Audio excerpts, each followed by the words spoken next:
Hello everyone, final revision में आपका स्वागत है और मैं हूं यश। आज के लेक्चर में हम एथिक्स के ही टॉपिक अभिवृत्ति या एटीट्यूड के बारे में बात करेंगे और एक ही वीडियो में अभिवृत्ति से संबंधित सारे पॉइंट्स को जानेंगे। चलिए तो लेक्चर स्टार्ट करते हैं। शुरुआत करते हैं एटीट्यूड की परिभाषा से। तो 1946 में थर्स्टन ने एटीट्यूड को परिभाषित किया और कहा कि किसी मनोवैज्ञानिक विषय के पक्ष या विपक्ष में सकारात्मक या नकारात्मक भाव की तीव्रता को ही अभिवृत्ति कहते हैं। इसमें कोई भी मनोवैज्ञानिक विषय मतलब व्यक्ति, वस्तु, समूह, विचार या कोई भी ऐसी स्थिति जिसको देखकर आपके मन में भाव उत्पन्न होते हैं, वह भाव सकारात्मक भी हो सकते हैं और नकारात्मक भी। तो इन्हीं भाव को एटीट्यूड कहा जाता है। आगे जानते हैं कि अभिवृत्ति के मुख्यतः 3 पक्ष होते हैं: संज्ञानात्मक, भावात्मक और व्यवहारात्मक। तो पहले पक्ष कॉग्निटिव या संज्ञानात्मक पक्ष की बात करें तो इसमें किसी भी मनोवैज्ञानिक विषय के प्रति मनुष्य को जानकारी होती है, नॉलेज होता है। अब ये जानकारी सही भी हो सकती है और गलत भी। एटीट्यूड का अगला पक्ष है अफेक्टिव या भावात्मक पक्ष, जिसमें मनोवैज्ञानिक विषय को देखकर व्यक्ति के मन में भाव उत्पन्न होते हैं। ये भाव सकारात्मक भी हो सकते हैं और नकारात्मक भी। इसके बाद अगला पक्ष आता है बिहेवियरल या व्यवहारात्मक पक्ष। इसमें मनुष्य के मन में जो भी भाव उत्पन्न होते हैं उसके अनुसार ही मनुष्य व्यवहार करता है। लेकिन इसमें एक कंडीशन है कि नैतिक मूल्यों, दबावों और भय से मनुष्य अपने व्यवहारात्मक पक्ष को कभी कभी जाहिर नहीं करता। चलिए अब अभिवृत्ति के इन तीनों पक्षों को एक उदाहरण से समझते हैं। मान लीजिए आपके सामने एक आम लगा हुआ है पेड़ पर। तो जैसे ही पहले आप उसको देखेंगे तो देखते ही सबसे पहले संज्ञानात्मक पक्ष सामने आता है। मतलब पहले आप उस आम को देखेंगे, उसका सोचेंगे कि टेस्ट कैसा है, इसको खाते कैसे हैं। तो ये आपको नॉलेज हो गया उसका, जो कि संज्ञानात्मक पक्ष होता है। इसके बाद आपके मन में विचार उत्पन्न होंगे, भाव उत्पन्न होंगे कि इस आम को तोड़कर खाना चाहिए, ये मीठा होगा, इसका टेस्ट अच्छा होगा। तो ये हो जाता है आपके एटीट्यूड का भावात्मक पक्ष। इसके बाद आता है व्यवहारात्मक पक्ष, जिसमें आप उस आम को तोड़कर खा लेंगे। लेकिन अब इस व्यवहारात्मक पक्ष में एक कंडीशन उत्पन्न हो जाती है। मान लीजिए उस आम के पेड़ के नीचे उसका एक खड़ूस मालिक खड़ा हुआ है। तो फिर तब तो आप आम नहीं तोड़ेंगे ना, तब तो आप अपने व्यवहार को कंट्रोल करेंगे। इसी कंडीशन के कारण कहा जाता है कि व्यक्ति कभी कभी अपने व्यवहार को एक्सप्रेस कर देते हैं और कभी कभी उन्हें अपने व्यवहार में कंट्रोल करना पड़ता है।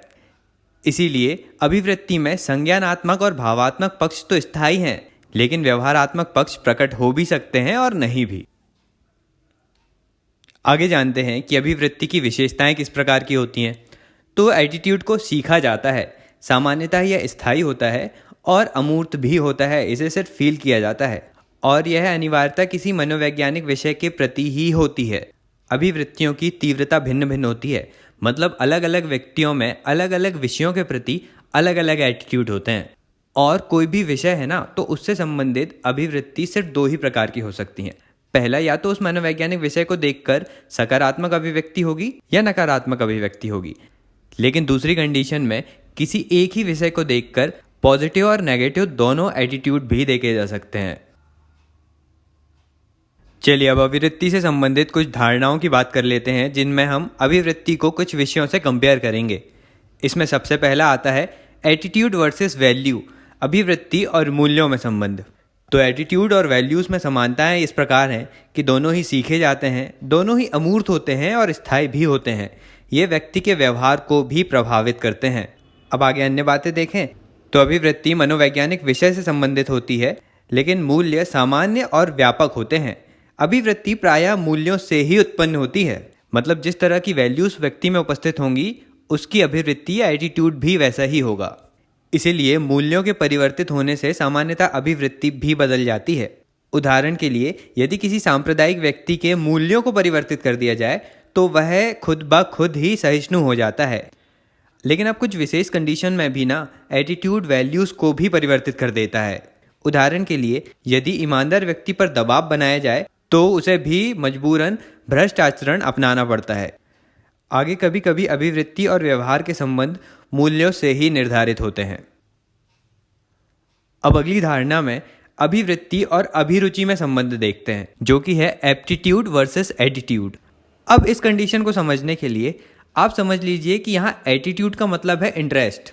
मतलब किसी भी व्यक्ति का किसी भी विषय के प्रति कितना इंटरेस्ट है। मान लीजिए कि किसी व्यक्ति को बहुत इंटरेस्ट है मैथ्स सीखने का, तो यह कहा जाएगा कि उस व्यक्ति का एटीट्यूड मैथ्स के प्रति पॉजिटिव है। और वहीं अभिरुचि को समझने या एप्टीट्यूड को समझने के लिए एप्टीट्यूड को, अभिरुचि को आईक्यू या क्षमता मान लेते हैं, मतलब आपकी कैपेसिटी कितनी है। उदाहरण के लिए मैथ सीखने के लिए आपका एटीट्यूड तो पॉजिटिव है, आपका इंटरेस्ट तो है, लेकिन क्या आप में उतनी एबिलिटी है, उतना आईक्यू है आप में कि आप मैथ्स की प्रॉब्लम सॉल्व कर पाएंगे? तो इस एबिलिटी या क्षमता को ही एप्टीट्यूड कहा जाता है। अब एटीट्यूड और एप्टीट्यूड के बीच अंतर की बात करें तो अभिवृत्ति सीखी जाती है और अभिरुचि जन्मजात होती है, मतलब आपका आईक्यू जन्म से ही डिसाइड हो जाता है। एटीट्यूड पॉजिटिव और नेगेटिव दोनों हो सकते हैं, लेकिन एप्टीट्यूड में किसी भी क्षेत्र विशेष में आपकी कार्यकुशलता को दिखाता है। एटीट्यूड का प्रभाव हमारे व्यवहार पर बहुत अधिक होता है, लेकिन एप्टीट्यूड का व्यवहार से कोई प्रत्यक्ष संबंध नहीं है। एटीट्यूड जहां मनोवैज्ञानिक विषय से संबंधित होते हैं, वहीं एप्टीट्यूड क्षेत्र विशेष से संबंधित होता है, मतलब अलग अलग सेक्टर में अलग अलग व्यक्तियों के एप्टीट्यूड या उनकी क्षमताएं अलग अलग हो सकती हैं। अब आगे बात करते हैं कि एटीट्यूड और विश्वास या ट्रस्ट के बीच क्या संबंध होता है। तो इनमें समानताएं देख लेते हैं। तो दोनों ही स्थायी प्रकृति के होते हैं। संज्ञानात्मक पक्ष इनमें दोनों में अधिक होता है। व्यवहार पर इनका प्रभाव भी अधिक होता है। आगे अभिवृत्ति और विश्वास में अंतर की बात करें तो जहां दोनों में संज्ञानात्मक पक्ष का महत्व ज़्यादा है, तो वहीं भावात्मक पक्ष एटीट्यूड में ज़्यादा होता है और ट्रस्ट में कम, मतलब विश्वास का जो भाव है वो व्यवहारिक रूप में कम देखने मिलता है। आगे अभिवृत्ति प्रेरणा उत्पन्न करती हैं और विश्वास में प्रेरणा उत्पन्न हो भी सकती है और नहीं भी। एटीट्यूड में एक विश्वास निहित होता है और वह विश्वास ही उसका संज्ञानात्मक पक्ष होता है। अब आगे बात करते हैं कि अभिवृत्ति और मत या राय में क्या संबंध होता है। तो अभिवृत्ति में जहां संज्ञानात्मक, भावात्मक और क्रियात्मक तीनों पक्ष पाए जाते हैं, तो वहीं मत या राय में केवल संज्ञानात्मक पक्ष पाया जाता है, मतलब किसी भी विषय पर किसी व्यक्ति की राय उसके नॉलेज पर डिपेंड करती है। अभिवृत्ति जहां स्थायी प्रकृति की होती है, तो वहीं राय अस्थायी, अनिश्चित और परिवर्तनशील प्रकृति के होते हैं। अब किसी भी व्यक्ति के व्यवहार पर उसके एटीट्यूड का प्रभाव ज़्यादा होता है, तो वहीं राय का प्रभाव या उसके मत का प्रभाव उतना ज़्यादा नहीं होता। अब जो एटीट्यूड होता है वह समाज में रहकर सामाजिकरण से सीखे जाते हैं, और जो मत या राय होती है किसी भी विषय पर वह नॉलेज बेस्ड होती है, सचेतन रूप से प्राप्त की जाती है वह। अब ये जो अन्य विषयों को हमने अभिवृत्ति से कंपेयर किया, उनमें हमने जिन पॉइंट्स को कवर किया वो देख लेते हैं। तो इन विषयों में हमने संज्ञानात्मक, भावात्मक और व्यवहारात्मक तीनों पक्षों में अंतर देखा। उन विषयों को सीखा कैसे जाता है, उनकी प्रकृति स्थायी है या अस्थायी, व्यक्ति के व्यवहार पर उनका क्या प्रभाव पड़ता है, वे एक दूसरे को किस तरह से प्रभावित करते हैं, और क्षेत्र विशेष में उनकी भूमिका क्या होती है। तो इन सारे टॉपिक्स को लेकर हम आगे भी आंसर राइटिंग में इन विषयों को आसानी से कंपेयर कर पाएंगे। अब आगे अभिवृत्ति की संरचना या स्ट्रक्चर ऑफ एटीट्यूड के बारे में बात करते हैं। तो इसकी संरचना या स्ट्रक्चर से मतलब है कि अभिवृत्ति के तीनों पक्ष, संज्ञानात्मक, भावात्मक और व्यवहारात्मक, इन तीनों पक्षों में कितना सामंजस्य है। तो इन तीनों में सामंजस्य होना अनिवार्य नहीं है, इन तीनों में संगति हो भी सकती है और नहीं भी। जहाँ संज्ञानात्मक और भावात्मक में संगति होती है, लेकिन क्रियात्मक पक्ष में संगति होना अनिवार्य नहीं है, और कभी कभी संज्ञानात्मक और भावात्मक दोनों पक्षों में भी संगति देखने नहीं मिलती। फॉर एग्जाम्पल, कोई भी माता पिता अपने बच्चे से प्यार करते हैं, तो यदि एक कंडीशन ऐसी आती है कि बच्चा गुस्सा करता है, तो उस कंडीशन में माता पिता को अपनी कॉग्निटिव स्टेट में पता होता है कि ये गुस्सा करना अच्छी बात नहीं है, लेकिन फिर भी वो बच्चों को देखकर मुस्कुराते हैं।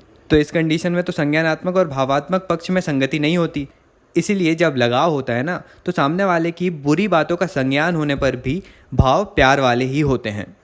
अब आगे अभिवृत्ति की संरचना में तीनों पक्षों के भीतर भी बहुत विविधता होती है। फॉर एग्जाम्पल, संज्ञानात्मक पक्ष में जहां ईमानदार व्यक्ति के प्रति पॉजिटिव एटीट्यूड झलकता है, तो वहीं कमज़ोर व्यक्ति के प्रति नेगेटिव।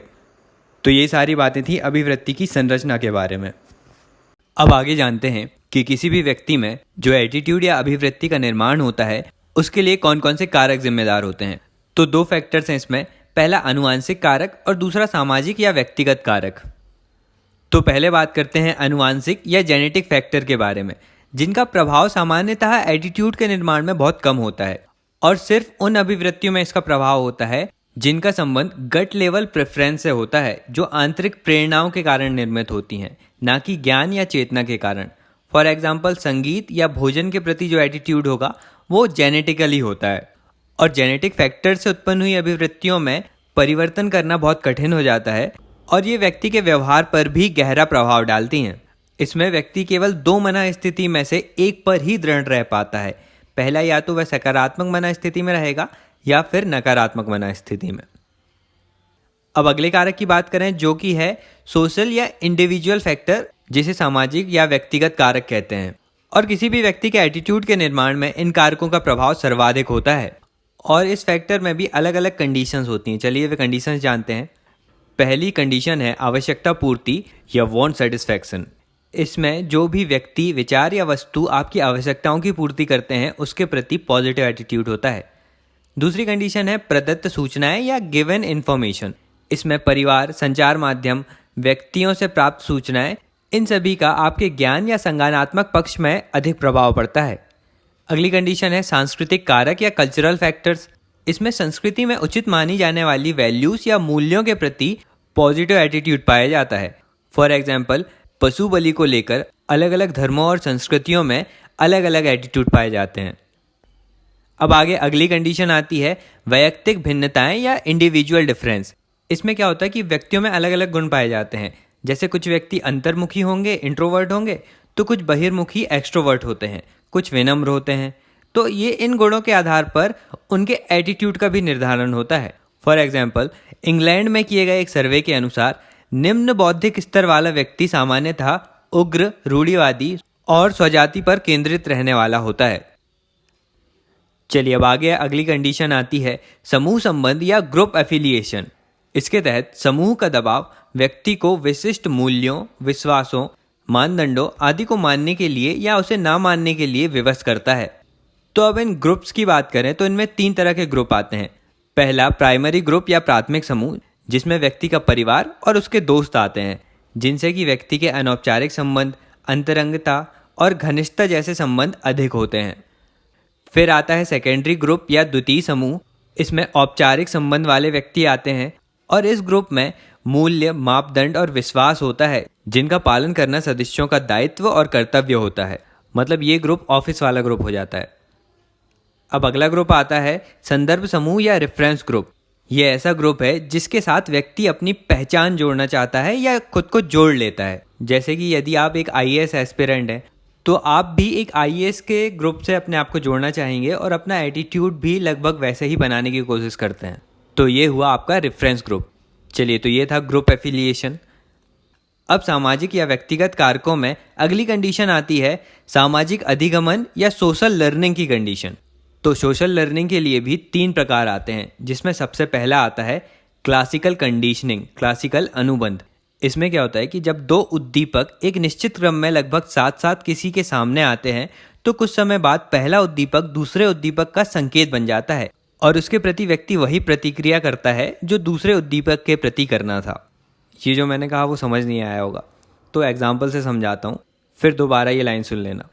तो मान लीजिए कि एक बच्चा है और एक माँ है, दोनों एक मंदिर के सामने से जा रहे हैं। तो शुरू में क्या होता है कि माँ जब मंदिर की ओर देखती है तो वो भगवान को प्रणाम करती है, लेकिन बच्चा उसी माँ को देखकर वह भी भगवान को प्रणाम करता है। मतलब इसमें क्या हो रहा है कि पहले बच्चा माँ को देख रहा है, फिर मंदिर में प्रणाम कर रहा है। लेकिन कुछ समय बाद कंडीशन न्यू हो जाती है कि बच्चा माँ को ना देखकर सीधा मंदिर को देखता है और प्रणाम करता है। अब उसको प्रणाम करने के लिए उसके माँ की प्रतिक्रिया की जरूरत नहीं होती, उसे जैसे ही दिखेगा कि मंदिर आ गया वो प्रणाम कर लेगा। तो इससे पहले जो मैंने कथन कहा था उसमें उद्दीपक का मतलब था प्रेरणा स्रोत। मतलब स्टार्टिंग में बच्चे को प्रणाम करने के लिए प्रेरणा स्रोत बनती है माँ, लेकिन कुछ समय बाद सीधे वह बच्चा मंदिर को ही प्रेरणा स्रोत बनाकर उसे प्रणाम करता है। तो ये होती है क्लासिकल कंडीशनिंग। अब सोशल लर्निंग का अगला टाइप है इंस्ट्रूमेंटल कंडीशनिंग या साधनात्मक अनुबंध। इसमें क्या होता है कि किसी भी व्यक्ति में उसे पुरस्कार देकर या उसमें डर उत्पन्न करके, उसमें भय उत्पन्न करके उसके एटीट्यूड में चेंज लाने की कोशिश की जाती है। फिर अगला टाइप आता है प्रेरणात्मक अनुबंध या ऑब्जर्वेशनल लर्निंग।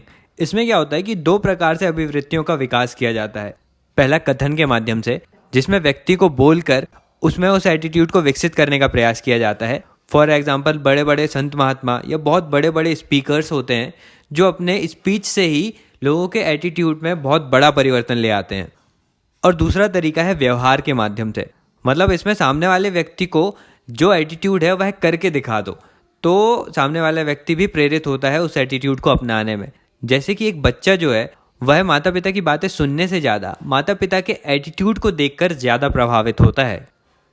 तो ये सारे कारक होते हैं जो हमारी अभिवृत्ति या एटीट्यूड के निर्माण में सहायक भूमिका निभाते हैं, और इन्हीं सारे फैक्टर के माध्यम से एक व्यक्ति का एटीट्यूड या व्यवहार डिसाइड होता है। अब आगे बढ़ते हैं और अभिवृत्ति के प्रकार या फंक्शंस ऑफ एटीट्यूड के बारे में बात करते हैं। तो अभिवृत्ति के फंक्शंस को 3 तरह से डिवाइड किया गया है, जिसमें पहला है संज्ञानात्मक प्रकार, और इस कॉग्निटिव फंक्शन के 2 टाइप आते हैं। पहला है स्कीमा या अन्वित योजना। तो यह हमारी स्मृति में संग्रहित कुछ मौलिक इकाइयां हैं जो खांचों की तरह कार्य करती हैं। मतलब ये ऐसी मानसिक संरचनाएं हैं जो किसी वस्तु के बारे में सूचना की प्रोसेसिंग के लिए रूपरेखा या दिशा निर्देश प्रदान करती हैं। इसके बाद कॉग्निटिव फंक्शन का अगला टाइप आता है अवांछित सूचनाओं से बचाव। इसमें क्या होता है कि हम सकारात्मक अभिवृत्ति वाले विषय में सकारात्मकता की तीव्रता के अनुसार सूचनाएं एकत्रित करते हैं, और जो इन्फॉर्मेशन हमारे काम की नहीं होती या नेगेटिव होती हैं उनको अवॉइड करते हैं। अब एटीट्यूड के फंक्शन का अगला टाइप आता है भावात्मक प्रकार या अफेक्टिव फंक्शंस, जिसमें सबसे पहला है सेल्फ एक्सप्रेशन या आत्म अभिव्यक्ति प्रकार।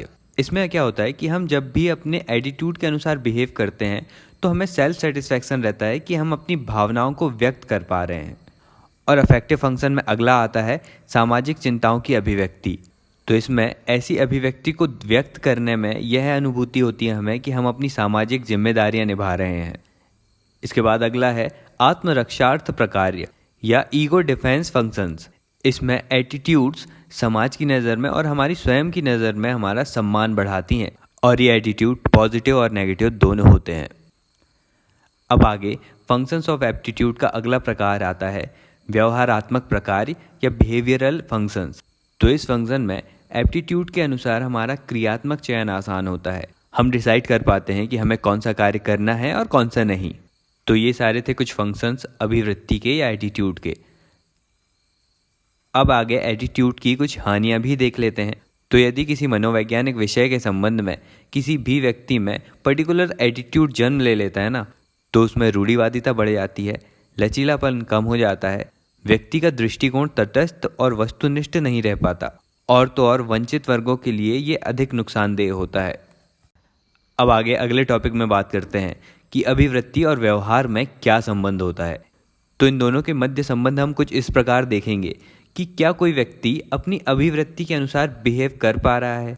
तो अब आगे जितनी भी बार मैं ये बोलूँगा कि व्यक्ति के अभिवृत्ति और व्यवहार में संगति है, तो समझ जाइएगा कि मेरे कहने का मतलब है कि व्यक्ति जिस तरह का उसका एटीट्यूड है उसी तरह से बिहेव भी कर रहा है और उतनी ही अच्छे से अपने थॉट्स को एक्सप्रेस भी कर पा रहा है।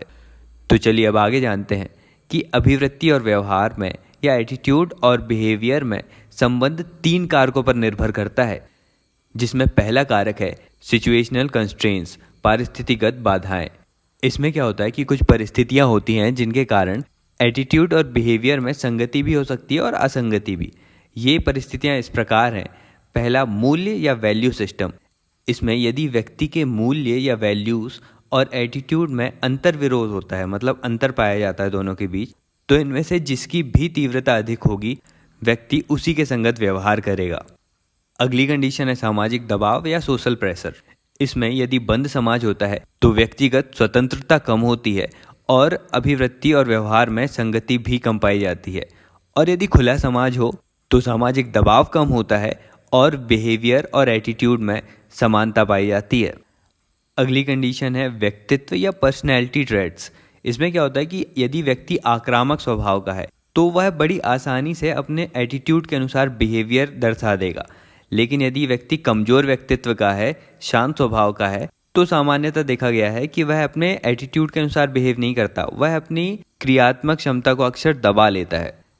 इसके बाद अगली कंडीशन है महत्वाकांक्षा या एस्पिरेशन। इसमें व्यक्ति के अंदर राजनीतिक, सामाजिक, आर्थिक और अन्य महत्वाकांक्षाएं होंगी, उसी के अनुसार व्यक्ति बिहेव भी करता है। ये सारी बातें थी सिचुएशनल कंस्ट्रेंट की। अब अगला कारक आता है अभिवृत्ति से जुड़े पक्ष या एस्पेक्ट ऑफ एटीट्यूड। अब इसमें भी एटीट्यूड और बिहेवियर में संगति होगी या नहीं, ये भी अलग अलग कंडीशन में डिपेंड करता है। पहली कंडीशन है कि अभिवृत्ति का उद्भव कैसे हुआ है, ऑरिजिन ऑफ एटीट्यूड। इसमें यदि किसी व्यक्ति में आनुवांशिक कारकों के कारण या प्रत्यक्ष अनुभव के माध्यम से किसी एटीट्यूड का निर्माण होता है तो उस समय अभिवृत्ति और व्यवहार में संगति पाई जाती है। लेकिन यदि किसी व्यक्ति में एटीट्यूड का निर्माण अप्रत्यक्ष रूप से सुनकर हुआ है तो इस कंडीशन में अभिवृत्ति और व्यवहार में संगति बहुत कम पाई जाती है। अगली कंडीशन है अभिवृत्ति की शक्ति या स्ट्रेंथ ऑफ एटीट्यूड। अब किसी व्यक्ति में अपने एटीट्यूड के प्रति जितनी ज़्यादा तीव्रता होगी उतनी ही अधिक केंद्रीयता होती है और उतनी ही अधिक अभयनिष्ठता भी होती है, और इन सभी कारकों के तीव्र होने से उसके एटीट्यूड और व्यवहार में संगति भी पाई जाती है। अब अगली कंडीशन आती है अभिवृत्ति की विशिष्टता या स्पेसिफिसिटी ऑफ एटीट्यूड। इसमें क्या होता है कि यदि किसी व्यक्ति का किसी विषय के प्रति सामान्य एटीट्यूड है तो इसका बिहेवियर भी सामान्य ही होगा। फॉर एग्जाम्पल, किसी भी क्रिकेट के फैन के लिए क्रिकेट के प्रति उसका बिहेवियर बहुत पॉजिटिव होता है, लेकिन इसी के विपरीत किसी विशेषीकृत अभिवृत्ति में विशेष व्यवहार दर्शाया जाता है। जैसा कि उसी क्रिकेट फैन का क्रिकेट के प्रति तो पॉजिटिव बिहेवियर है, लेकिन किसी एक विशेष खिलाड़ी के प्रति नेगेटिव बिहेवियर भी हो सकता है। अब आगे इसकी अगली कंडीशन आती है सत्य बनाम अभिव्यक्त अभिवृत्ति, ट्रू वर्सेस एक्सप्रेस्ड एटीट्यूड। इसमें कभी कभी व्यक्ति अपने वास्तविक एटीट्यूड को व्यक्त नहीं कर सकते, जैसे कि अपने मालिक के प्रति नौकर का व्यवहार उसके एटीट्यूड के अनुसार नहीं होता बल्कि उसकी जॉब के रिक्वायरमेंट के अनुसार होता है। चलिए अब आगे अभिवृत्ति और व्यवहार में संबंध बताने वाला अगला कारक है समय कारक या टाइम फैक्टर। इसमें अभिवृत्ति परीक्षण और व्यक्ति के व्यवहार परीक्षण के बीच समय का अंतराल जितना अधिक होता है तो उतनी ही कम संगति पाई जाती है उसके एटीट्यूड और बिहेवियर में। तो ये सारे कारक हैं जो अभिवृत्ति और व्यवहार की संगति को निर्धारित करते हैं। अब अगला टॉपिक लेते हैं कि अभिवृत्ति और विचार में क्या संबंध होता है। तो विचार अभिव्यक्ति का ही संज्ञानात्मक पक्ष है और हमारा एटीट्यूड हमारे थॉट से भी निर्मित होता है, और अभिवृत्ति के अनुसार ही व्यक्ति सूचनाओं का संग्रहण भी करता है। आगे देखते हैं कि विचारों का अभिवृत्ति पर क्या प्रभाव पड़ता है। तो हमारे विचारों की गहराई या तीव्रता जितनी अधिक होती है उतना ही वह हमारे एटीट्यूड को प्रभावित करता है। इसीलिए ही विचार बच्चों की अपेक्षा वयस्क को अधिक प्रभावित करते हैं, और इसके लिए संप्रेषण की कुशलता और मानसिक परिपक्वता अधिक महत्वपूर्ण होती है। इसके अलावा बात करें कि अभिव्यक्ति का विचारों पर क्या प्रभाव पड़ता है, तो एटीट्यूड के अनुसार ही हम सेलेक्टिव अवॉइडेंस या चयनात्मक परिहार करते हैं, जिसमें हम अपने एटीट्यूड के अनुसार विचारों को एक्सेप्ट करते हैं और जिन विचारों के प्रति हमारा नेगेटिव एटीट्यूड होता है उसे एक्सेप्ट नहीं करते हैं। इसके अलावा एटीट्यूड के अनुसार ही अभिवृत्ति का ध्रुवीकरण भी करते हैं, एटीट्यूड पोलराइजेशन भी करते हैं, और पक्षपातपूर्ण आत्मसातीकरण या बायस्ड एसिमिलेशन भी किया जाता है। और साथ ही हमारा एटीट्यूड विभिन्न विचारों के प्रति फोर वार्निंग या पूर्व चेतावनी देकर उन्हें एक्सेप्ट या अवॉइड करने के लिए हमें प्रेरित करता है। तो अलग अलग तरह के विचारों में हमारा एटीट्यूड भी अलग अलग होता है। तो चलिए देख लेते हैं कि विचार कितने प्रकार के होते हैं। तो तीव्रता के आधार पर विचारों को 4 भागों में बांटा गया है। पहला तटस्थ विचार, जिसमें हमारा कोई मत नहीं होता। दूसरा मत या राय, तो किसी भी राय में यह आशंका होती है कि व्यक्ति का विचार गलत हो सकता है या फिर एक पक्ष में झुका हुआ ज़्यादा हो सकता है। थर्ड आता है विश्वास, जो मजबूत राय भी कही जा सकती है, और यह विश्वास सही या गलत हो सकता है लेकिन व्यक्ति इसे सही मानता है। इसके बाद फोर्थ आता है दृढ़ विश्वास, जिसमें व्यक्ति के विचारों की तीव्रता सर्वाधिक होती है। तो ये सारी बातें थी थॉट्स और एटीट्यूड से संबंधित। अब आगे बात करते हैं राजनीतिक अभिवृत्तियों के बारे में। तो इन राजनीतिक अभिवृत्तियों को हम 3 तरह से कंपेयर करते हुए देखते हैं, जिसमें पहला आता है रूढ़िवादी और उदारवादी। रूढ़िवादी अभिवृत्तियों में व्यक्ति सामान्यतः पारंपरिक होता है, उसके एटीट्यूड में परिवर्तन बहुत मुश्किल होता है, और रूढ़िवादी अभिवृत्ति सामान्यतः वृद्धजनों, ग्रामीण जनों या निम्न आईक्यू वाले व्यक्तियों में पाई जाती है। इसके बाद आता है उदारवादी अभिवृत्ति। तो इस एटीट्यूड के व्यक्ति सामान्यतः तर्क पर बल देते हैं, इनके एटीट्यूड में परिवर्तन संभव होता है, और ये सामान्यतः शहरी, पूंजीवादी देश और उच्च आईक्यू वाले व्यक्ति होते हैं। अब आगे राजनीतिक अभिवृत्ति का अगला टाइप आता है दक्षिणपंथ और वामपंथ। बात करें दक्षिणपंथी या राइटिस्ट के बारे में, तो दक्षिणपंथी अपनी संस्कृति और सांस्कृतिक विशेषताएं जैसे नस्ल, धर्म और भाषा आदि को महत्व देते हैं और ये बाकी समूहों को स्वयं से अलग और हीन समझते हैं। आगे आते हैं वामपंथी या लेफ्टिस्ट, जो कि आर्थिक सामाजिक न्याय जैसे मुद्दों पर अधिक बल देते हैं। अब राजनीतिक अभिवृत्ति का अगला प्रकार है व्यक्तित्व केंद्रित और मुद्दा केंद्रित। इसमें बात करें व्यक्तित्व केंद्रित या पर्सनैलिटी सेंट्रिक एटीट्यूड की, तो इसमें चर्चा का मुद्दा किसी व्यक्ति विशेष की एबिलिटी या कार्य क्षमता होती है, जिसमें पहले ऐसे व्यक्ति आते हैं जिनकी कार्य क्षमता बहुत अधिक है, जैसे एक उम्मीदवार के नाम पर पूरी पार्टी को लाभ, और आगे कुछ ऐसे व्यक्ति आते हैं जो कम परिपक्व, कम शिक्षित और इमोशनल होते हैं। आगे बात करते हैं मुद्दा केंद्रित या इशू सेंट्रिक पॉलिटिकल एटीट्यूड के बारे में। तो इसमें राष्ट्र को प्रभावित करने वाले जितने भी मुद्दे हैं उन पर पार्टी की राय होती है। इसमें किसी भी मुद्दे से संबंधित निर्णय में अधिक परिपक्वता, उच्च शिक्षित और तार्किक व्यक्तियों का इन्फ्लुएंस होता है। इसीलिए कहते हैं कि मुद्दा केंद्रित जो राजनीति होती है उसमें विकासात्मक राजनीति होती है। इसमें सिस्टमैटिक प्रोसेसिंग होती है जिसमें आर्थिक सामाजिक विकास और सुविधा केंद्र में होते हैं। तो वहीं व्यक्तित्व केंद्रित जो राजनीति होती है उसमें नृजातीय राजनीति के तत्व अधिक पाए जाते हैं, जैसे धर्म, जाति, भाषा, क्षेत्र या नस्ल केंद्रित। चलिए अब आगे बात करें कि राजनीतिक अभिवृत्तियों का निर्माण व उनमें परिवर्तन किस तरह से होता है। तो पहले तो जैविक या आनुवांशिक कारकों व जेनेटिक रूप में राजनीतिक अभिवृत्तियां निर्मित होती हैं और साथ ही साथ सामाजिक कारकों से ये प्रभावित भी होती हैं और इनका निर्माण भी होता है। अब आगे देखें कि राजनीतिक सामाजिकरण क्या है। तो व्यक्ति का जब सामाजिकरण हो रहा होता है ना, मतलब व्यक्ति पर समाज का जब प्रभाव पड़ रहा होता है, तो उस समय राजनीति से संबंधित जितने भी मुद्दे होते हैं उस पर जो व्यक्ति की राय, उसका एटीट्यूड और उसकी वैल्यूज़ डेवलप होती हैं उसमें, उसे ही राजनीतिक समाजीकरण कहते हैं। अब इस राजनीतिक समाजीकरण को कुछ कारक प्रभावित भी करते हैं। वे हैं परिवार, सामाजिक दबाव, शहरी या ग्रामीण क्षेत्र, education system, media, social media और आवश्यकता पूर्ति सिद्धांत। तो ये सारी बातें थी राजनीतिक अभिवृत्ति के बारे में। अब अगला टॉपिक जो आता है वो है संज्ञानात्मक असंगति या कॉग्निटिव डिसोनेंस। ये ना एक कंडीशन या स्थिति है जिसमें क्या होता है कि व्यक्ति के व्यवहारों में या फिर व्यवहार और उसके एटीट्यूड में सामंजस्य नहीं बैठ पाता, और इसी कारण इसी मना स्थिति के चलते व्यक्ति में तनाव और दुख उत्पन्न होता है, और ये तनाव और दुख व्यक्ति के भीतर असंगतियां और विरोध विद्यमान होने की वजह से होता है। अब व्यक्ति में जो ये असंगतियां होती हैं वो दो प्रकार की होती हैं, इन्हें डिटेल में जानते हैं। तो पहली असंगति है व्यक्ति की विभिन्न अभिवृत्तियों या एटीट्यूड में असंगति। इसके कुछ एग्जाम्पल इस तरह हैं, जैसे कि यदि कोई व्यक्ति ईमानदार है और उसमें अधिक धन कमाने का एटीट्यूड भी है तो यह कंडीशन उसके लिए तनावपूर्ण हो जाती है। इसके अलावा यदि कोई व्यक्ति किसी के साथ प्रेम में है तो सामने वाले व्यक्ति के प्रति प्रेम और व्यक्ति के स्वयं के अपने माता पिता के प्रति आज्ञाकारिता की अभिवृत्ति दोनों में असमंजस्य होता है, जिसके कारण तनाव और दुख बढ़ता है। इसके अलावा अगला एग्जाम्पल है कि यदि कोई व्यक्ति सफल होना चाहता है तो सफलता के प्रति तो उसका पॉजिटिव एटीट्यूड है, लेकिन वो मेहनत नहीं करना चाहता, तो मेहनत के प्रति यदि उसका नेगेटिव एटीट्यूड है तो यह भी कॉग्निटिव डिसोनेंस की कंडीशन उत्पन्न करती है।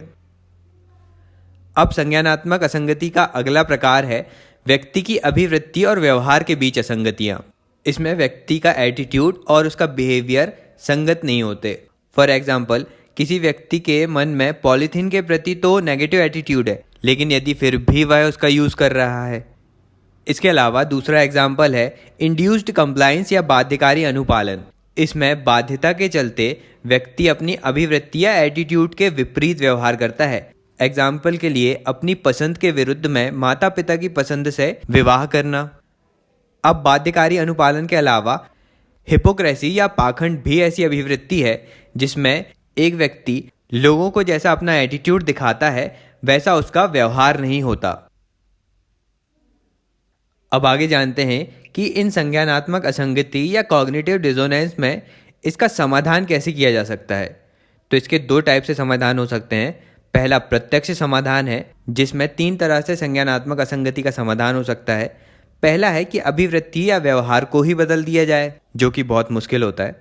दूसरा तरीका है कि अतिरिक्त सूचनाओं को एकत्रित किया जाए, जैसे कि कोई भी शराब पीने वाला व्यक्ति होता है तो वह अपने शराब पीने को जस्टिफाई करने के लिए आपको 10 फायदे बता देगा शराब पीने के।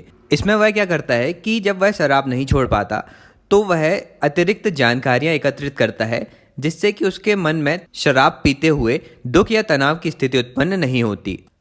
आगे प्रत्यक्ष समाधान का अगला तरीका है महत्व कम कर देना। इसमें व्यक्ति जो भी तनाव वाले कारक होते हैं उन पर ध्यान नहीं देता। मतलब व्यक्ति को पता तो होता है कि पॉलीथीन का यूज़ करना एनवायरनमेंट के लिए ठीक नहीं है, लेकिन फिर भी वह ध्यान न देते हुए पॉलीथीन का यूज़ करता ही है। अब आगे कॉग्निटिव डिसोनेंस का समाधान करने का दूसरा तरीका है अप्रत्यक्ष समाधान। इसमें यदि असंगति के दोनों पक्ष इतने प्रबल होते हैं कि उनमें परिवर्तन नहीं किया जा सकता तो तनाव या दुख कम करने के लिए कुछ अन्य उपाय भी खोजे जाते हैं। इसमें पहला उपाय है आत्म अभिपुष्टि या सेल्फ एफिलिएशन। इसमें व्यक्ति अपनी किसी एक अभिवृत्ति या व्यवहार को किसी अन्य तरीके से संतुष्ट कर देता है। फॉर एग्जाम्पल, यदि कोई व्यक्ति जॉब कर रहा है और उसकी इच्छा है कि वह माता पिता के साथ रह के उनकी सेवा करे, तो वह उस चीज़ के लिए जॉब तो छोड़ नहीं सकता ना। तो या तो वह माता पिता को साथ रख सकता है, और यदि साथ भी ना रख पाए तो आर्थिक सहायता के माध्यम से या किसी वर्कर को उनकी सहायता के लिए लगाकर उनकी सेवा कर सकता है। अब अप्रत्यक्ष समाधान का दूसरा तरीका है अन्य कार्यकलाप। इसमें क्या होता है कि व्यक्ति अपने आप को दूसरे कामों में इतना ज़्यादा उलझा लेता है कि जो पहली तनाव या दुख देने वाली चीज़ होती है वह ऐसे परेशान नहीं करती। फिर आगे बात करते हैं कि अभिवृत्ति परिवर्तन में संज्ञानात्मक असंगति की भूमिका क्या होती है। मतलब कॉग्निटिव डिसोनेंस किस तरह से एटीट्यूड को परिवर्तित कर सकता है वो जानते हैं। इसमें यदि लाभ अधिक होता है किसी भी विषय पर व्यक्ति को, तो उसमें असंगति से उत्पन्न होने वाले तनाव पर व्यक्ति का ध्यान कम जाता है। और यदि उसमें भी एटीट्यूड में परिवर्तन लाना है तो सीधे सीधे लाभ को कम करके व्यक्ति के एटीट्यूड में परिवर्तन लाया जा सकता है। इसके अलावा किसी एक अभिवृत्ति को सार्वजनिक करके भी व्यक्ति के एटीट्यूड में परिवर्तन लाया जा सकता है। फॉर एग्जाम्पल, कि कुछ व्यक्ति ऐसे होते हैं जो ईमानदारी के प्रति पॉजिटिव एटीट्यूड तो रखते हैं, लेकिन वे खुद भ्रष्ट होते हैं। मतलब ऐसा होता है ना कि सामने वाला व्यक्ति बोल तो रहा होता है कि honesty is the best policy, लेकिन भ्रष्टाचार में लिप्त होता है। तो ऐसी कंडीशन में उस व्यक्ति की सबके सामने प्रशंसा कर दो कि यह व्यक्ति बहुत ईमानदार है और ईमानदारी के लिए उसको पुरस्कार भी दे दो, तो कुछ समय बाद ऐसा होगा कि अपने आप उसका एटीट्यूड और बिहेवियर ईमानदारी के प्रति एक सा दिखने लगेगा। तो ये सारी बातें थी कॉग्निटिव डिसोनेंस के बारे में। अब आगे बात करते हैं कि अभिवृत्ति में परिवर्तन किस तरह से होते हैं। तो पहला परिवर्तन है संगत परिवर्तन, जिसमें सकारात्मक अभिवृत्ति में ही परिवर्तित होती हैं, या तो फिर नेगेटिव एटीट्यूड या नकारात्मक अभिवृत्ति भी नकारात्मक अभिवृत्ति में ही परिवर्तित हो जाती हैं। और परिवर्तन का दूसरा प्रकार है असंगत परिवर्तन, जिसमें सकारात्मक से नकारात्मक अभिवृत्ति में परिवर्तन होता है। तो वहीं नेगेटिव एटीट्यूड पॉजिटिव एटीट्यूड में भी चेंज हो सकता है। और यह जो असंगत परिवर्तन होता है ना, यह अभिवृत्ति में असंगति या उभयनिष्ठ अभिवृत्ति होने पर ही संभव है। आगे देखें कि अभिवृत्ति परिवर्तन में कौन कौन से कारक जिम्मेदार होते हैं। तो पहला कारक है संदर्भ समूह में परिवर्तन कर देना। तो संदर्भ समूह के बारे में मैं आपको पहले ही बता चुका हूँ। दूसरा कारक है समूह संबंध में परिवर्तन कर देना, और यह कारक भी दो बातों पर निर्भर करता है। पहला कि समूह की विशेषताएं कैसी है, और दूसरा कि समूह में व्यक्ति की स्थिति कैसी है। स्थिति का मतलब कि व्यक्ति उस समूह में खुद का प्रभाव छोड़ता है या फिर उस पूरे समूह से खुद ही प्रभावित होता है। जैसे होता है ना कि कोई भी एक ग्रुप है तो उसमें एक व्यक्ति ऐसा होता है जिसकी बात सब सुनते हैं, और कोई ऐसा एक व्यक्ति होता है जिसका मजाक भी सब उड़ाते हैं। तो इन दोनों का प्रभाव उसकी अभिवृत्ति परिवर्तन पर भी पड़ता है। अब आगे अगला कारक है बाध्यकारी संपर्क या एनफोर्स्ड कॉन्टैक्ट। इसमें किसी व्यक्ति को ऐसे व्यक्ति या व्यक्ति समूह के साथ रहने के लिए बाध्य किया जाता है जिसके बारे में वह व्यक्ति नेगेटिव एटीट्यूड रखता है। जैसे कि बहुत सालों पहले यूएसए ने काले और गोरे दोनों स्टूडेंट्स को एक साथ शिक्षा देने का कदम उठाया था। अगला कारक आता है रिक्वायर्ड रोल प्लेइंग, अपेक्षित भूमिकाएं निर्वाह। इसमें व्यक्ति से वह कार्य करवाया जाता है जिसके प्रति उसका नेगेटिव एटीट्यूड होता है। फॉर एग्जाम्पल, हाउसवाइफ का कार्य किसी पुरुष से करवाना। इसके बाद अगला कारक है सांस्कृतिक कारक या कल्चरल फैक्टर। इसमें समय के साथ संस्कृति में परिवर्तन के साथ ही एटीट्यूड में भी परिवर्तन होता है, जैसे कालांतर में सती प्रथा में हुआ परिवर्तन। इसके अलावा अन्य संस्कृति के साथ रहने पर भी एटीट्यूड में परिवर्तन आ जाता है, क्योंकि उनमें विभिन्न संस्कृतियों का मेल मिलाप होने से व्यक्तियों में नई अभिवृत्ति का जन्म भी होता है। अगला कारक आता है कि यदि व्यक्ति के व्यक्तित्व में या पर्सनैलिटी में ही परिवर्तन कर दिया जाए, जैसे कि इंट्रोवर्ट व्यक्ति या अंतर्मुखी व्यक्ति को यदि एक्सट्रोवर्ट बना दिया जाए या बहिर्मुखी बना दिया जाए, तो उसके एटीट्यूड में भी स्वाभाविक रूप से परिवर्तन ज़रूर आएगा। इसके बाद अगला कारक है अतिरिक्त सूचनाओं को प्राप्त करके अभिवृत्ति में परिवर्तन करना, जिसमें हम संज्ञानात्मक पक्ष को स्ट्रॉन्ग करते हैं और अपने एटीट्यूड में चेंज लाते हैं। इसके बाद अभिवृत्ति परिवर्तन का अगला कारक है अनुनयन या विश्वासोत्पादन। अब यह जो अनुनयन और विश्वासोत्पादन है, यह इस लेक्चर का लास्ट टॉपिक और बहुत इंपॉर्टेंट टॉपिक है। चलिए तो समझते हैं कि अनुनयन, विश्वासोत्पादन या परसुएशन क्या होता है। इसका सीधा मतलब तो यही है कि किसी व्यक्ति को हमारी बातें किस तरह से प्रभावित कर पा रही हैं, हम कितना परसुएट कर पा रहे हैं सामने वाले को। तो इसके दो दृष्टिकोण देखने मिलते हैं। पहला दृष्टिकोण है आरंभिक दृष्टिकोण। इसमें यह देखा जाता है कि अनुनयन या परसुएट करने वाला व्यक्ति कौन है, वह किस माध्यम से किसकी और कौन सी अभिवृत्ति परिवर्तित करना चाहता है। ये सभी पक्ष देखे जाते हैं आरंभिक दृष्टिकोण में। मतलब इसमें देखा जाता है कि who says what to whom through which method, मतलब किसने किससे क्या कहा और किस माध्यम में कहा। तो इस आरंभिक दृष्टिकोण को डिटेल में जाने तो इसका पहला तत्व आता है अनुनयनकर्ता या परसुएटर, या वह व्यक्ति जो परसुएट करने का प्रयास कर रहा है। तो इसमें ना अधिकतम लोगों को प्रभावित करने के लिए परसुएटर के रूप में किसी विशेषज्ञ व्यक्ति या आकर्षक व्यक्ति को लाया जाता है। फॉर एग्जाम्पल, यदि लोगों को किसी टूथपेस्ट के प्रति उनका सकारात्मक व्यवहार उत्पन्न करना है, तो उस टूथपेस्ट का विज्ञापन किसी डॉक्टर के माध्यम से करवाया जाता है, या फिर किसी ब्यूटी क्रीम या ब्यूटी सोप का विज्ञापन किसी एक्टर या एक्ट्रेस के द्वारा करवाया जाता है। और तो और किसानों से संबंधित खाद्य या बीज का विज्ञापन भी किसानों की वेशभूषा में ही किया जाता है। और इनमें सामान्यतः सामाजिक, राजनीतिक और आर्थिक दृष्टि से प्रभावशाली व्यक्ति लिए जाते हैं, जिससे कि उस विषय के प्रति ऑडियंस बहुत अधिक प्रभावित होती है। अब आरंभिक दृष्टिकोण का दूसरा फैक्टर आता है संदेश की विषय वस्तु। मतलब किस विषय पर आप लोगों को प्रभावित करना चाहते हैं, उन्हें परसुएट करना चाहते हैं। इसमें पहला होता है श्रोता की भावना को उत्तेजित करने वाली विषय वस्तु।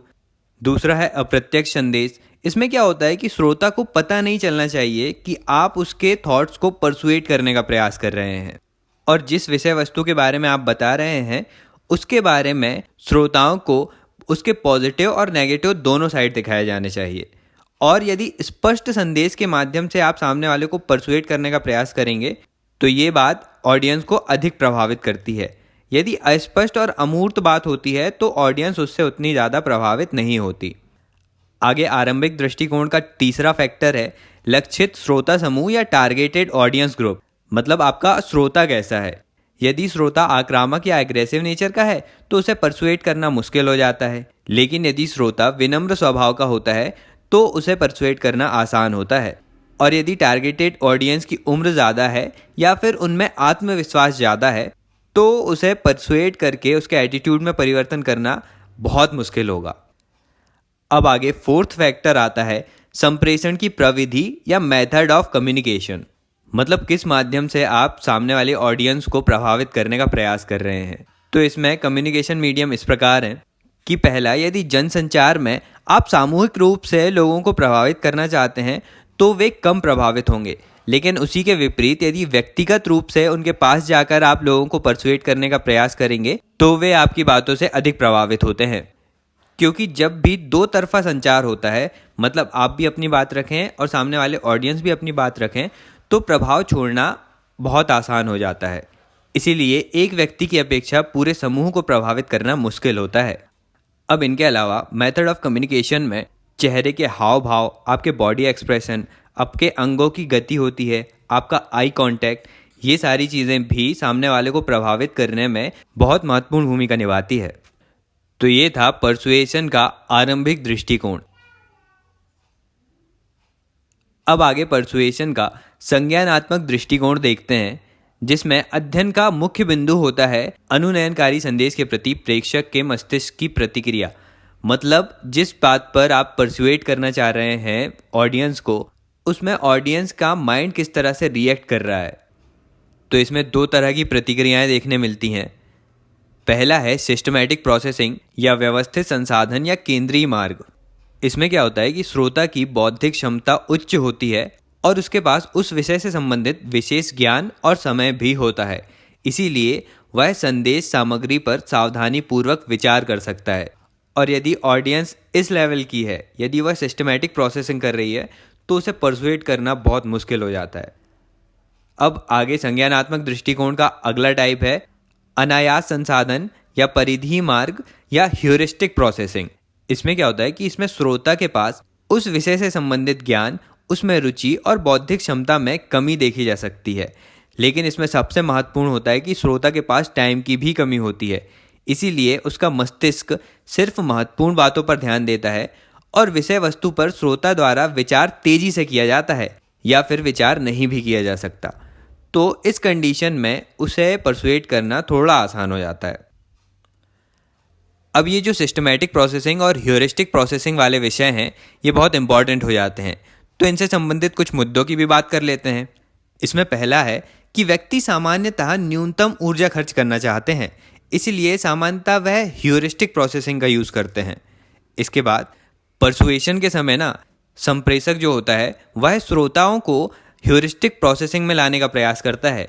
इसके लिए वह एक से अधिक बातों में उन्हें उलझा देता है या तथ्यों और तकनीकी शब्दों का प्रयोग करता है और अपनी बोलने की स्पीड बढ़ाते हुए वह कंटिन्यू आंकड़े भी पेश करते जाता है।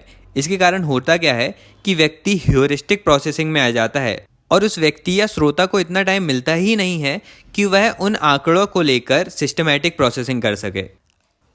आगे जब श्रोता सिस्टमैटिक प्रोसेसिंग करता है तो परसुएटर के तर्क और तथ्य ही उसके काम आते हैं और श्रोता के ह्यूरिस्टिक प्रोसेसिंग करने पर श्रोताओं पर संप्रेषक की शारीरिक सुंदरता और बॉडी लैंग्वेज का प्रभाव अधिक पड़ता है। तो ये सारे तथ्य थे परसुएशन से संबंधित। अब आगे लेक्चर के अंत में हम बात कर लेते हैं कि अभिवृत्ति परिवर्तन या फिर किसी भी व्यक्ति के एटीट्यूड में परिवर्तन लाने में असफलता क्यों होती है, उसके कारण क्या है। तो पहला है कि अभिवृत्ति का टीका या एटीट्यूड इनोक्यूलेशन। इसमें क्या होता है कि जो व्यक्ति है उसको पहले से ही पता होता है कि सामने वाला मेरे एटीट्यूड में परिवर्तन लाने का प्रयास कर रहा है, तो व्यक्ति पहले से ही अपने आप को सतर्क कर लेता है। दूसरा है पूर्व चेतावनी या फोर वार्निंग। इसमें भी व्यक्ति को आभास हो जाता है कि सामने वाला व्यक्ति उसके एटीट्यूड में परिवर्तन लाने का प्रयास करने वाला है। अगला और तीसरा आता है प्रतिक्रिया या प्रतिघात या रिएक्टेंस। इसमें यदि श्रोता पर अधिक दबाव डाला जाता है तो वह व्यक्ति फील करने लगता है कि उसकी स्वतंत्रता को खतरा है इस चीज़ से, इसलिए वह अपने आप को इतना रिजिड बना लेता है कि सामने वाले की बातों का उस पर प्रभाव ही नहीं पड़ता। फोर्थ है चयनात्मक उपेक्षा या सेलेक्टिव अवॉइडेंस। इसमें क्या होता है कि यदि कोई व्यक्ति अपने आप को किसी एटीट्यूड के माध्यम से ही रिप्रेजेंट करता है, मतलब मान लीजिए कि कोई व्यक्ति मानता है कि उसके एग्रेशन के कारण ही उसको जाना जाता है, तो फिर आप उसके एग्रेशन को चेंज करने के लिए, उसके एटीट्यूड को चेंज करने के लिए चाहे कितने भी तर्क या तथ्य रख दें, वह उनका विरोध ही करेगा और उनको अवॉइड करते जाएगा। अब फिफ्थ आता है पक्षपातपूर्ण सूचना या बाइस्ड एसिमिलेशन। इसमें व्यक्ति अपने स्वयं के एटीट्यूड से विपरीत जितनी भी इंफॉर्मेशन उसको प्राप्त होती हैं, तो उन सारी इंफॉर्मेशंस को वह व्यक्ति संदेह की दृष्टि से देखता है और उन्हें एक्सेप्ट ही नहीं करता। सिक्स्थ आता है अभिवृत्ति ध्रुवीकरण या एटीट्यूड पोलराइजेशन। इसमें व्यक्ति मिक्स्ड इन्फॉर्मेशंस या मिश्रित सूचनाओं की भी इस तरह से व्याख्या कर देता है कि मानो वह उसकी अभिवृत्ति का समर्थन कर रही हो। मतलब वह शराबी वाला एग्जाम्पल बताया था ना, जिसमें व्यक्ति शराब पीने को जस्टिफाई करने के लिए शराब के 10 फायदे गिना देगा आपको, लेकिन अपना एटीट्यूड परिवर्तित नहीं करेगा। चलिए, तो इसी एग्जाम्पल के साथ इसी पॉइंट पर हमारा आज का वीडियो समाप्त होता है। अगले वीडियो में मिलते हैं तो एथिक्स के नए टॉपिक के बारे में बातें करते हैं। अभी के लिए चलता हूँ। Thank you so much for listening.